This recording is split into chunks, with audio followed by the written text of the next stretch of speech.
시인, 소설가 김용수입니다.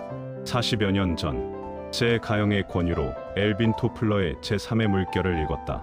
그 책의 요지는 농업혁명 제1의 물결, 산업혁명 제2의 물결을 지나 정보와 지식이 중심이 되는 지식 기반 사회 제3의 물결이 도래하는데, 이 물결에 올라타지 않으면 도태된다는 내용의 책이었다.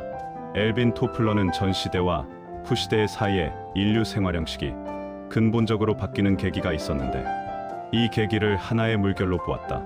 인류가 태어난 후 기원전 약 1만 년 전까지는 수렵과 채취에 의한 생활을 하였는데, 불을 발견함으로써 비로소 정착이 가능해졌다.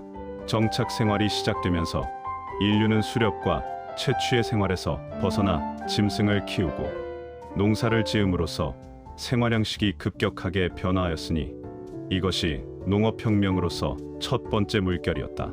그 후 약 1만 년의 시간이 흐른 18세기경 영국에서 시작된 산업혁명에 의하여 매스, 즉 대량 생산에 의한 인류의 생활 양식이 또 다시 근본적으로 바뀌었는데, 이것이 제2의 물결이다.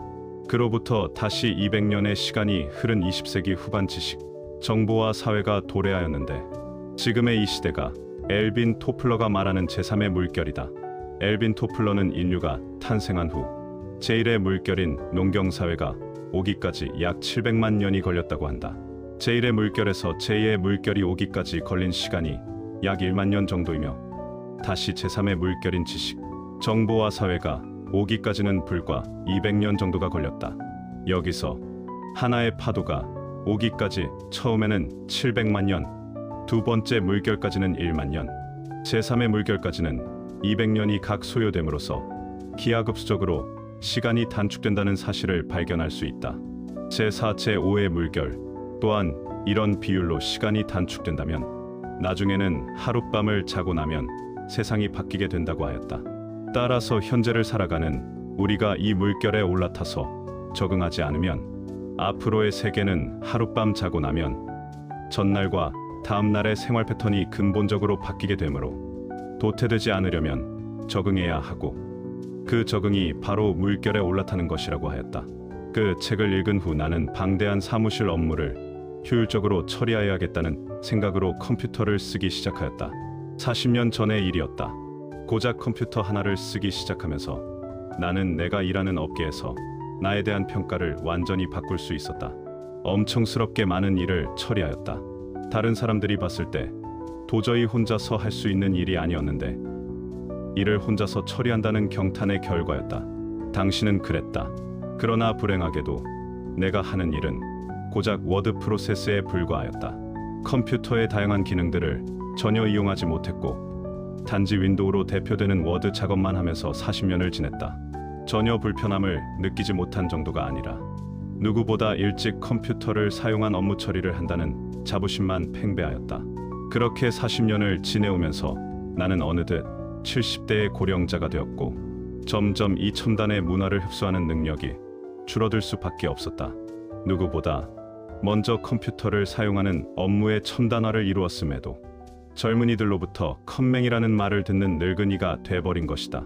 그러나 최근에 이르러 AI, 챗GPT 등의 단어가 심심치 않게 들리므로 호기심에 챗GPT를 이용하여 정보 검색을 해보다가 신문명을 발견하게 되었다. 과거에도 글을 쓰다가 자료가 필요할 경우 관련 책을 뒤지고, 또 해박한 사람을 찾아 질문을 하는 등의 방법으로 자료를 찾았다. 힘들고 어려운 과정이었다. 컴퓨터가 보편화된 후에는 인터넷에 접속하여 관련 사이트로 찾아 들어가서 정보 검색을 하여 정답을 찾았다. 그러나 그렇게 하기 위해서는 다양한 검색어가 필요했는데, 사실 나이가 많은 사람들에게 그 알고리즘을 하나하나 찾아가면서 정보에 접근하는 게 쉽지 않은 것이 사실이었다. 첫째, 어떤 사이트에 들어가야 하는지 정확한 루트를 알기가 어려웠고, 둘째, 해당 사이트에 접속했다고 하더라도 필요한 정보에 접근할 수 있는 키워드, 알고리즘 등이 필요한데, 그것을 알기가 또한 쉽지 않았다. 그런데 최근에 이르러 챗GPT를 알게 되면서 생각나는 단어 몇 개를 입력한 후 내가 무엇을 알고 싶다고 입력하기만 하면 거의 전문가 수준의 답변이 즉석에서 튀어나오게 되는 신세계를 경험하였다. 인공지능 AI에 접근한 것이다. 인공지능이라는 용어는 1956년 다트머스 회의에서 처음 등장하였다. 그로부터 약 50년이 흐른 2010년경 딥러닝 기술이 발전하면서 AI는 연구 대상에서 현실 도구로 전환되었다. 즉, 산업적으로 AI를 활용하는 시대가 되었다.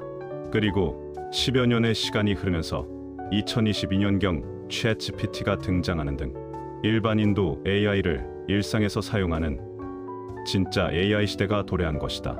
다시 정리하면 1950년대 학문적 AI 시대가 시작되면서 2010년대에는 산업 등 제한된 부분에서 AI가 활용되기 시작하였다.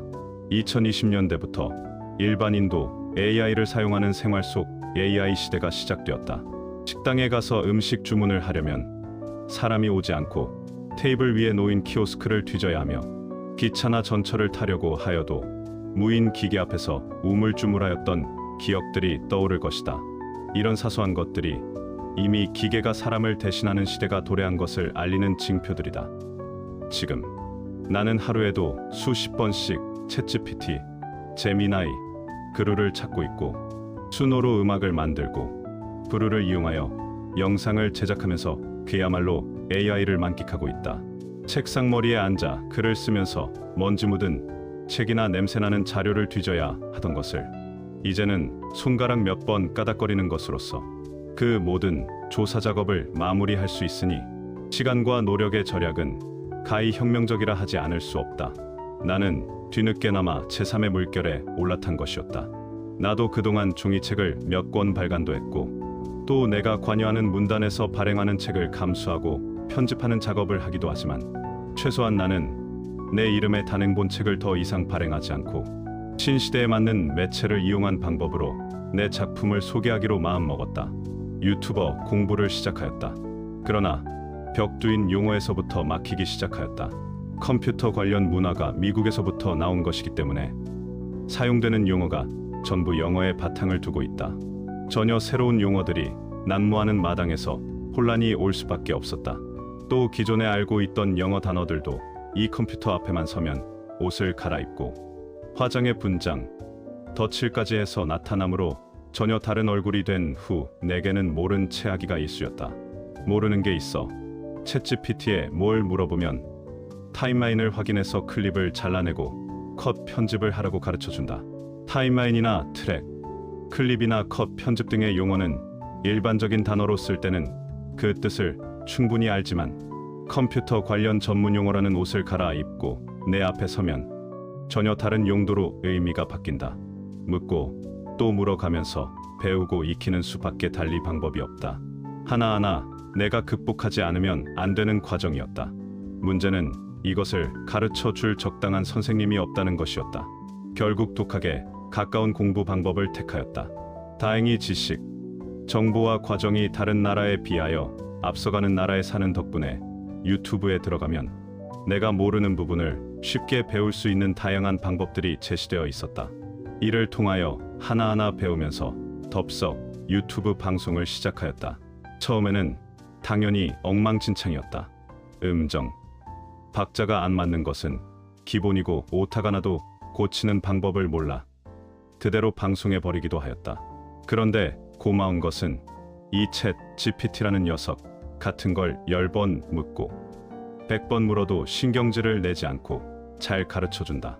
어떨 때는 좋은 질문하셨습니다. 와우, 이런 것까지 알고 계셨나요? 하면서 칭찬까지 해주니 기계하고 대화를 하면서 뿌듯한 자존심마저 든다. 이 기계에 빠져 다양한 대화를 하다 보니 이 컴퓨터라는 기계가 아닌 사람이라는 느낌마저 든다. 이렇게 나는 제3의 물결에 올라탔다. 때로는 거친 경랑에 배가 뒤집히기 직전의 상황이 올 때도 있었고 달도 별도 없는 캄캄한 밤에 어디로 가야 할지 몰라 제자리 맴돌기로 밤을 새우기도 하면서 그래도 한 발짝씩 앞으로 나아갔다. 처음에는 짧은 시를 올리는 것을 시작으로 이제는 제법 긴 영상까지 만들어 올리기도 하지만 여전히 문제점 투성이다. 문제점이 생길 때마다 관련 공부를 하면서 문제점을 보완하지만 다음에는 또 다른 문제가 생기고 능숙하게 할 수 있으면 조금 더 고급스럽게 다듬어 보자는 욕심이 생겨. 또 다른 길을 가다가 전혀 엉뚱한 방향으로 가기도 한다. 좌충우돌이다. 내가 그동안 배운 것 중 하나는 10년 이상 쓰던 노트북이 형편없는 저급한 것이어서 이 유튜브 환경에서는 쓸데없는 고물이라는 것을 이해하고 성능이 좋은 것으로 교체를 했다는 것이다. 지난 40여 년간 나는 워드 작업만 했기 때문에 컴퓨터가 느린지 용량이 적은지 그래픽카드가 뭔지도 모른 채 잘 쓰고 있었다.